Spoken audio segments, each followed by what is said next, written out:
இருக்கு அப்படின்னு சொல்லிட்டு நானும் ஒரு 6 months காலேஜ் டைமில் ஷூட்டிங் இருந்தது. அதனால் லீவ் போட்டுட்டு போகல.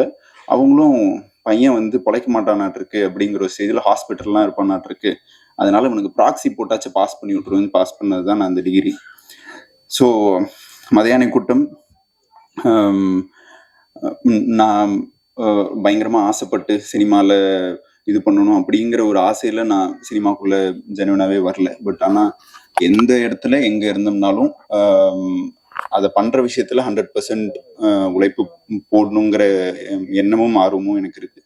இன்னைக்கு பண்ணுற எல்லா படங்களும் ரொம்ப நேசித்து ரொம்ப ஆரோக்கியமாகவும் இருக்கணும்னு நினச்சி பண்ணுற படம். அண்ட் மதியான கூட்டமோட கல்ச்சர் இல்லை, நான் ஃபஸ்ட்டு தடவை மதுரை போனதும் மதியான கூட்டமோட ஷூட்டிங்க்கு தான்.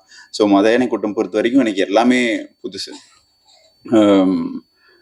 அதுக்கப்புறம் ஃபஸ்ட்டு ஒரு 7 days வந்து மொட்டை மாடியில் தான் ஷூட் பண்ணாங்க. நானும் இன்னும் மொட்டை மாடியிலேயே 7 நாளாக எடுக்கிறாங்க என்ன. ஃபஸ்ட்டு ஹாஃப் டே, அதாவது அந்த வெயில் முடிகிற வரைக்கும் இதுன்னு எடுப்பாங்க. அதுக்கப்புறம் நான் 7வது நாள் கேட்டேன், நான் ரொம்ப வெயிலாக இருக்குது, நம்ம இது பண்ணிட்டு சாயந்தரத்துக்கு மேலே இல்லைப்பா நீ கொஞ்சம் கலராக இருக்கு அப்படின்னாரு. நான் கேட்டேன், நான் இது வரைக்கும் நீங்கள் கலராக நாளை பார்த்ததே இல்லையா, என்ன போய் கலருன்னு சொல்கிறீங்க அப்படின்னு சொல்லி ஒரு 7 நாள் வெயிலில் ஷூட் பண்ணி அந்த அவர் மனசில் இருக்க ஒரு கேரக்டரை எல்லா கேரக்டராகவும் அவர் மனசுல இருக்கிறவங்களா மாத்தி அந்த படத்தை எடுத்தாரு. அண்ட் அவர் வந்து இந்த ஆக்டரை நம்பி இந்த படம் அப்படின்னு அவர் நினைச்சல, அவர் நம்பின ஒரே ஆள் அவர் மட்டும்தான்.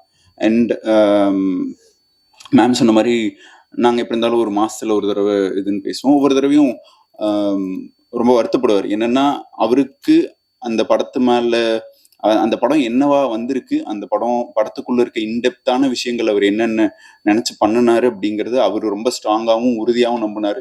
அதை எல்லாருமே புரிஞ்சுக்கலையோ அப்படிங்கிற ஒரு வருத்தம் அவருக்கு எப்பவுமே இருந்துச்சு. பட் ஆனால் இன்னைக்கு ஒரு சண்டே நீங்க எல்லாருமே வந்து அவர் மறந்ததுக்கு அப்புறமும் ஒரு புத்தக வெளியீட்டு விழாவுக்கு நீங்க வந்து கலந்துக்கிட்டதுல ரொம்ப ரொம்ப சந்தோஷம். ஏன்னா அவர் வந்து காசு பணம் இவ்வளோ சம்பாரிச்சு அப்படிங்கிற மாதிரிலாம் இது வரைக்கும் ஒரு நாள் கூட பேசினதே இல்லை. அவருக்கு தெரிஞ்சது சினிமா அண்ட் அதுக்கு பின்னாடி இருக்க உழைப்பு, அவருக்கு உண்டான ஒரு ரெக்கக்னிஷன். அவர் ஒரு படம் பண்ணாரு, அதை வந்து ஷூட்லேயும் அப்படிதான். எப்பவுமே அந்த படம் அந்த ஷாட் நீங்கள் அதை தவிர வேற நல்லா ஒரு ஒரு ஒரு டோட்டல் ஒரு நாள் ஃபுல்லாக சாப்பிடாம டீ மட்டுமே குடிச்சிட்டு ஷூட் பண்ணியெல்லாம் பார்த்துருக்கேன். அதுக்கப்புறம் அடுத்த நாள் நம்ம சண்டை போடணும். ஏன்னா நான் சொன்னேன், நீங்கள் அட்லீஸ்ட் வந்து இந்த ஒரு ஸ்கெட்யூல் முடிகிற வரைக்குமாச்சும் இருக்குன்னா ஒரு நாள் ஃபுல்லாக அது டென்ஷன் ஆகிட்டாருன்னா அதுக்கப்புறம் அதுலேயே ஸ்டிக் ஆன் ஆயிடுவார். அந்த ஷார்ட்டும் அந்த இதுவும் வர்றதுக்கு அவ்வளோ உழைப்பு. அண்ட் மதியான கூட்டம் அப்படின்னு ஒரு டைட்டில் இதுன்னு சொன்னேன்னு நான் எங்கள் மாமாட்ட போய் சொல்கிறேன், மதியான கூட்டம்னு ஒரு டைட்டில் மதம் பிடிச்சியான கூட்டமாக வராதே அப்படின்னு என்கிட்ட அன்னைக்கு தான் கடைசி அவருக்கு வந்து நான் படம் பண்ணுறது ஒரு டைட்டில் சொல்றது நிறுத்தினது. ஆனால் அப்படி ஒரு மதம் பிடிச்ச யான கூட்டமா வந்தா, ஒரே ஆளா வந்தா என்னவா இருக்குமோ அதுதான் விக்ரம்னா. அண்ட் அவரு என்னை விட எங்க அப்பாவுக்கு இன்னும் நல்ல க்ளோஸு, எங்க வீட்டில் எங்க ஃபேமிலியில ஒருத்தர் மாதிரி. அண்ட் இன்னைக்கு சினிமாவில் நான் இருக்கேன், இல்லை சினிமாவில் படம் பண்ணுறதுக்கு உண்டான எல்லா காரணமும் அவர் தான். மறுபடியும் ஒரு படம் பண்ணணும், நிறைய பேசணும், அது நடக்காததும் ஒரு பெரிய வருத்தம். அண்ட் விக்ரமனா is always close to my heart. And இந்த ஏவி பார்க்குறப்போ நிறைய மெமரிஸ். கலைனாவோட எனக்கு வந்து ஒரு 3 அண்ணா மாதிரி இருப்பாங்க. எப்பா இன்னிலிருந்து இவர் தான் அவங்க அண்ணா அப்படின்னு சொல்லி ஒரு 4 நாள் இதுன்னு பண்ணுவோம். அந்த 4வது நாளைக்கு அப்புறமேல அந்த அண்ணா இருக்க மாட்டாங்க. அப்படி கடைசியாக வந்த அண்ணா தான் கலைனா. அண்ட் நானும் பார்த்துருக்கேன், நைட்டு அந்த பஸ் ஸ்டாண்டுக்கு நடுவில் தலைவனை வச்சு செய்ன்னு செய்வார். நம்மளுக்கு அப்பப்போ நம்ம இன்னைக்கு தப்பிச்சிட்டோங்கிற ஒரு சந்தோஷம் இருக்கும். அண்ட் இருக்கு, நானும் யோசிக்கிறேன், நிறைய மெமரிஸ் டு ஷேர். அண்ட் அவர் இருக்கிறப்போ இந்த ரெக்கக்னிஷனும் இந்த இதுவும் நடந்துருந்துச்சுன்னா ரொம்ப ரொம்ப சந்தோஷப்பட்டிருப்பாரு. அதுதான் இன்னைக்கு நான் ரொம்ப மிஸ் பண்றதோட இது. And thank you. அவர் இருந்தாலும் அவர் ஆத்மா சாந்தி அடைக்கிறதுக்கு ரொம்ப வேண்டிக்கிறேன். அண்ட் எல்லாத்துக்கும் நன்றி. தேங்க்யூ. எல்லாருக்கும் வணக்கம். மேடையில் இருக்க பெரியவங்க, வந்திருக்கு பத்திரிகை ஊடகம், எல்லாருக்கும் வணக்கம்.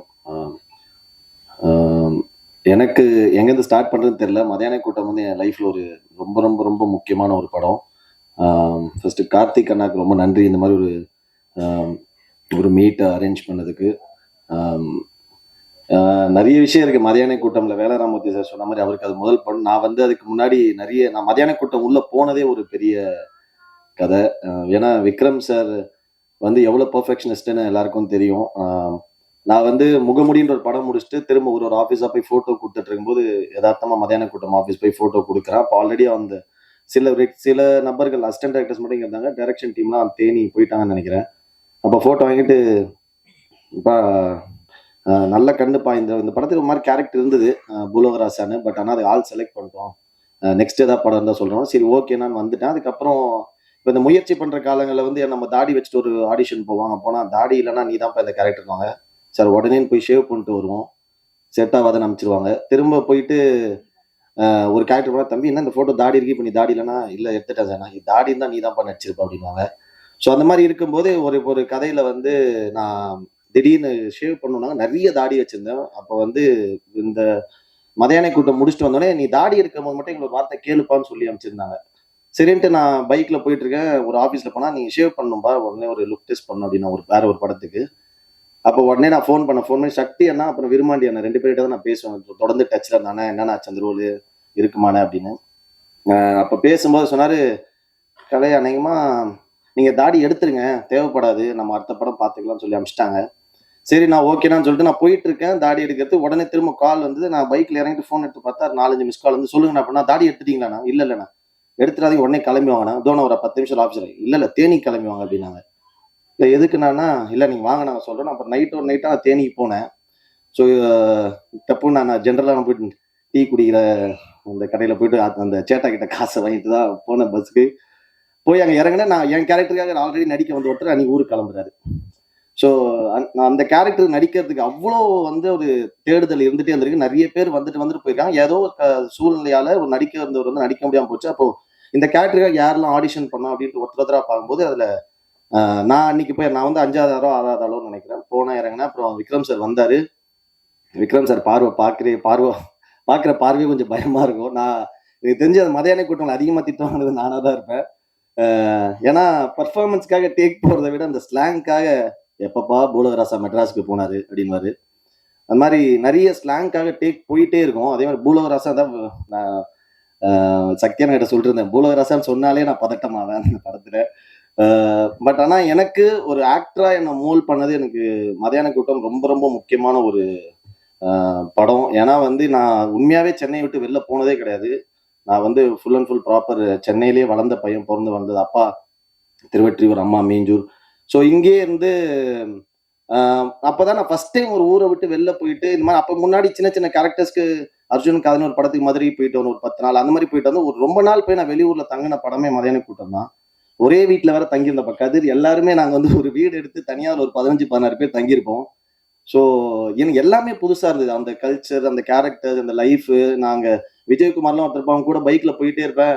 அவனுக்கே ஒரு நாளைக்கு எனக்கு தெரிஞ்சு 1500-2000 தான் சம்பளம். திடீர்னு ஒரு நாள் வரும் பைக்ல போயிட்டு விசேஷ வீடு எதுப்பா அப்படின்வான். நான் 3வது 4வது வீடு இருந்தா போவான். நோட்டு வாங்கி வாங்கினா ஒரு 10,000 சம்பளத்தையும் எழுதும். ஐயோ என்ன யார் மொத்தமா எழுது யார் வீடு தெரியாது இப்போ சொந்தக்காரங்க ஸோ விசேஷம் வச்சிருக்காங்க எழுதணும் அப்படின்வான். அதாவது தான் சம்பாரிச்ச அந்த அவரு சம்பளமே கம்மி தான். தான் சம்பாரிச்ச மொத்தத்தையும் எழுதிட்டு அங்க போய் அவர் மொய்யா அதை எழுதிட்டு வர்றாரு. அதெல்லாம் எனக்கு ரொம்ப புதுசா இருந்தது. அவங்க அந்த ரிலேஷன்ஷிப் அந்த இதோ வந்து வேல்யூ பண்ற அந்த படத்துலயுமே நாங்கள் ஃபர்ஸ்ட் அந்த டெத்து சீன் தான் ஆரம்பிச்சோம். அந்த டெத்து வந்து எவ்வளவு டீட்டெயில்டா பண்றாங்க அப்படின்றதுலாம் பயங்கரமான ஒரு லேர்னிங்கா இருந்தது. ஒரு ஆக்டரை என்ன மோல்ட் பண்ணிக்கிறதுக்கு விக்ரம் சாரோட ஒரு விஷயம் ஒரு சீனுக்கு ஒரு 3 ஆப்ஷன் 4 ஆப்ஷன் நடிச்சு காட்டுவாரு. டயலாக் ஸ்லாங் எப்படி இருக்கணும், அந்த வாக் எப்படி இருக்கணும், லுக் எப்படி இருக்கணும், எல்லாமே அவர் பண்ணி காட்டுவாரு. நான் வேலராமூர்த்தி சார் எல்லாம் நாங்கள் உட்காந்து ரொம்ப நேரம் பேசிட்டே இருப்போம். அவரோட அப்போ வேலராமூர்த்தி சாரோட கதைகள் அவரோட லைஃப்ல நடந்த விஷயங்கள்லாம் சொல்லும்போது பயங்கர இன்ஸ்பைரிங்காகவும் பயங்கர எக்ஸ்பீரியன்ஸா வந்தது. Thank you sir. அம்மா கதிர் அதுக்கப்புறம் எல்லாருமே தங்கச்சி கட்டுறாது. அந்த ஊர்லயே நாங்க வந்து மதியான கூட்டம் ஷூட்டே வந்து ஒரு ப்ராப்பர் ஃபிலிம் ஷூட் அந்த மாதிரி இருக்காது. ஒரு இந்த கொரில்லா கேம் கான்செப்ட் மாதிரி ஒரு ஹிடன் கேமரா மாதிரி அப்படி வச்சுட்டு அந்தந்த கேரக்டரை பெர்ஃபார்ம் பண்ண விட்டு அது ரொம்ப ஃப்ரீயா ஸ்பேஸ் கொடுத்து பட் ஆனா ரொம்ப பர்ஃபெக்டா அது வந்து எத்தனை டேக் பண்ணாலும் அது வரணுன்றதுக்காக பயங்கரமா தான் நினைச்ச ஒரு விஷயம் அந்த ஃப்ரேம்ல வந்துணுன்றதுக்காக 200% வந்து விக்ரம் சார் ஃபைட் பண்ணிட்டே இருப்பாரு.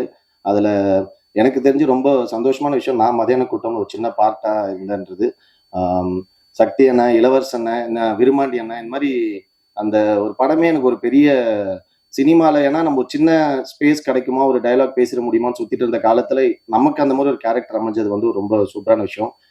கட் பண்ணிட்டு உடனே அப்படியே வந்தா இங்க வந்து, ஏன்னா நான் மதியான கூட்டம் பண்ணிட்டு இங்க வரேன், இங்க வந்தா மெட்ராஸ்னு ஒரு படம்.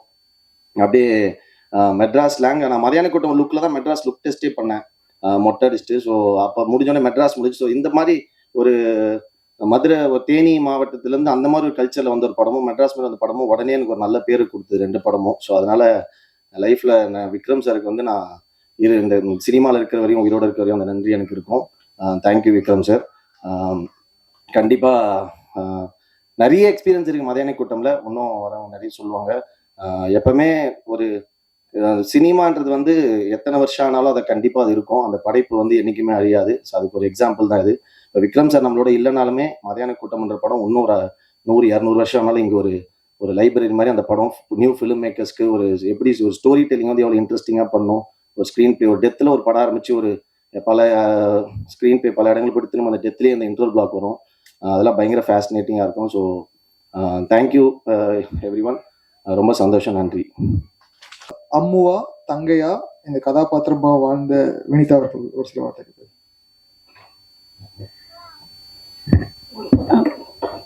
இங்க வருகை தந்திருக்கும் அனைவருக்கும் மாலை வணக்கத்தோட நன்றியை தெரிவிச்சுக்கிறேன். இந்த படம் வந்து எனக்கு லைஃப்ல ஒரு பெரிய பேர் வாங்கி கொடுத்த படம். மதுரை சைடெல்லாம் போனா உங்க சாங் இல்லாம இங்க கல்யாணம் நடக்கிறது இல்லை அப்படின்லாம் சொல்லும்போது ஒரு மாதிரி பூரிப்பா இருக்கும். சாரோட ஒர்க் பண்ணது வந்து ஒரு பெரிய எக்ஸ்பீரியன்ஸா இருந்தது.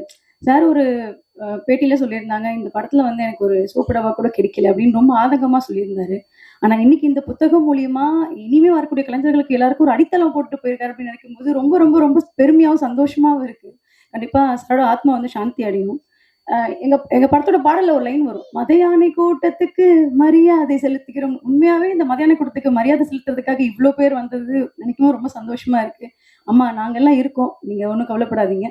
வாய்ப்பளித்த எல்லாருக்கும் ரொம்ப நன்றி. தேங்க்யூ. தேங்க்யூ.